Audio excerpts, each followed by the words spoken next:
we always talk about how did you get into engineering.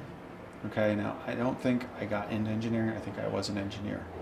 Okay, so and I know, yes, I was not trained, I was not knowledgeable, but I've always been driven in that direction. So the Volvo motor story is one that I look back at, and I was thinking about what to talk about today. This one just popped into my head because it just shows a couple of things that I think are very important in everybody in their engineering career or in their career in life in general. But so my dad and I don't, well, I do know why, but he had an idea for something he wanted to do, and he bought this old Volvo. Okay, and it was in our gravel pit, and I remember this clearly. So, we were taking it apart and salvaging pieces for it, and got in trouble for breaking all the windows out, but that's another story. But but he took the motor out because the motor wasn't necessary for the project, and I was like, cool, so it's sitting in the gravel pit. So I went there and I dragged it into an old piece of culvert, a 48-inch round culvert, okay, and it was sitting in there. And I went there, and my dad's tools kept disappearing mysteriously. I still haven't figured out where they went, but they were disappearing as time went on. And I would go in there when I had spare time, and spare time on a farm is a relative term, just so you can put it into context. This is stuff I did between all my chores and my farm responsibilities. And I would go down there, and I started taking this motor apart. I worked on it for a long time. I mean, there was buckets of pieces all over the place. It was crazy. But what really strikes me about it, and I still remember to this day, is I could not get the rocker covers off on the bottom. So they had, I think the rocker covers or maybe cam cover, I don't know. It was a Volvo. It was a messed up engine to start with. So they had this cover on the bottom, and I worked on them, and I just remember working on it for a long time. And finally, I got to the point that I'm like, I'm never going to figure out how to get these things off. But, I have a BAH, and I can get it off with a BAH, big ass hammer, okay? And I got it off with a big ass hammer, and I destroyed that section of the thing.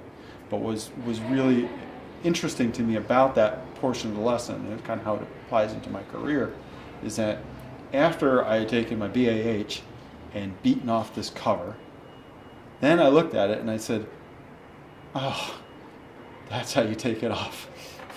And it was take off one screw and it slid right off.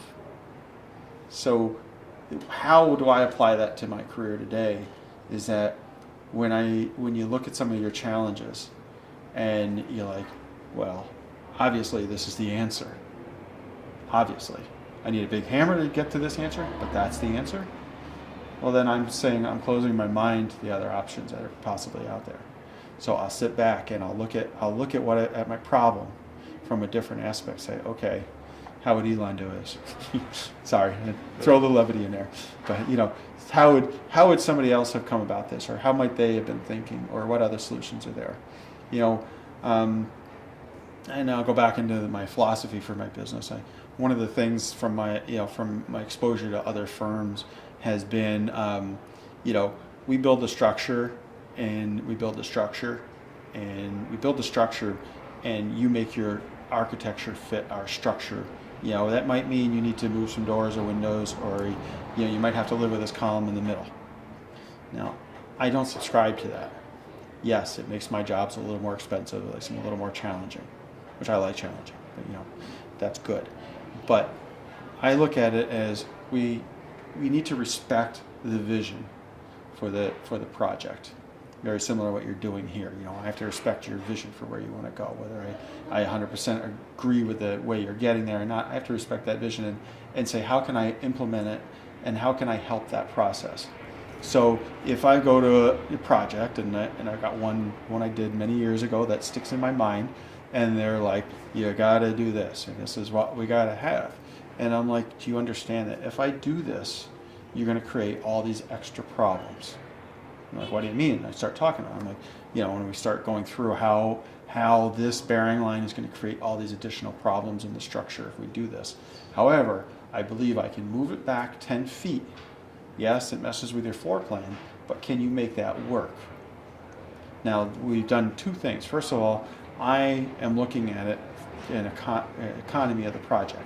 So I'm looking at how do I make this project more economical for our owner or client. Okay, I am saying I can do what you want to do.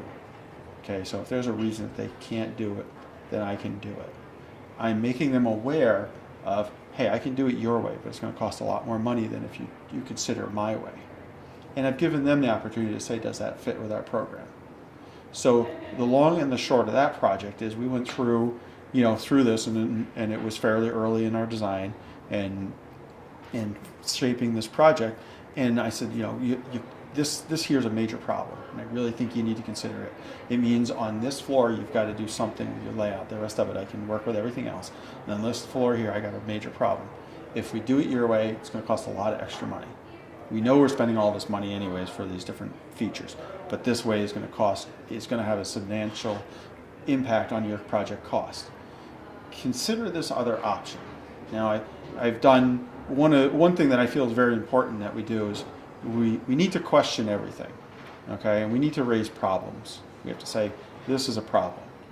But raising a concern or a problem without a solution is just juvenile in my opinion.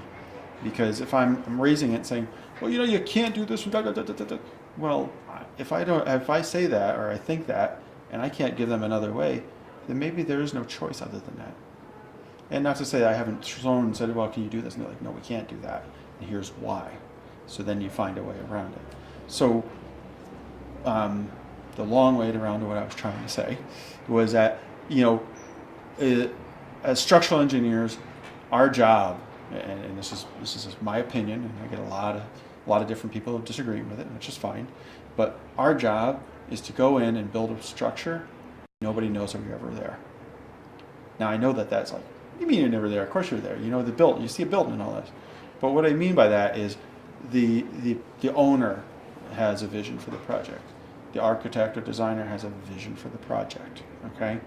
We need to respect that vision and bring it into reality without them knowing that we've done magic behind the screens.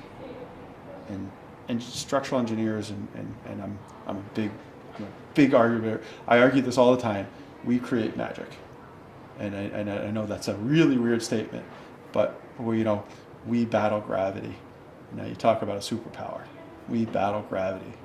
That is what we do every day, and we do it in ways that respect our client's vision, respect the end product here, and at the same time as we're respecting them, we're not going there and saying, yes sir, we can do whatever you want, sir, yes sir, and then when they look at the dollars, it's like, no, sir, I wish you didn't do that. No, sir, I wish you didn't do that.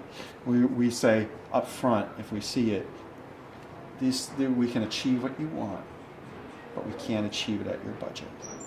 Or if we make this minor tweak, you're going to save a lot of money.